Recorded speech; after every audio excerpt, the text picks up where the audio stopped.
আগে এই ভিডিওটা দেখেন, তারপরে কথা বলুন। আমার যদি কোনো সমস্যা হয় সেটা আপনি জবাব দিয়ে দেবেন তো। তুমি আসো না। হ্যাঁ, তোমরা আসো না। কোনো ডাক্তারকে আমি দেখি না আমাকে এভাবে হাত ছাড়েন। হাত ধরবেন না কইলাম, হাত ধরবেন না। 30 কোটি মানুষের কাছে জবাব দিতে হইব। আমার পেটটা যাতে যাতে ভাই, আমি এখন বিছানায় শুইতে পারি না। ভিডিওটা দেখে আশা করি আপনারা বুঝতেই পারছেন একটু আগে আবু সাইদ ভাইয়ের সাথে কি ধরনের আচরণ করা হয়েছে।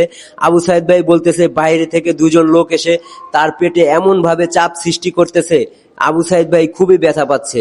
তারা ডাক্তার সেজে আবু সাইদ ভাইয়ের সাথে এই ধরনের ব্যবহার করতেছে। পিজি হাসপাতালের মতো এত ভালো একটি হাসপাতালে এই ধরনের আচরণ কিভাবে করে? আপনারা যারা পিজি হাসপাতালের আশেপাশে আছেন অবশ্যই আবু সাইদ ভাইয়ের পাশে দাঁড়ান। তার ঠিকানা হচ্ছে পিজি হাসপাতাল, ডি ব্লক, 5 তলায় 19 নম্বর বেডে আবু সাইদ ভাই আছে। আর এই ভিডিওটা সবাই বেশি বেশি শেয়ার করে দিবেন প্লিজ।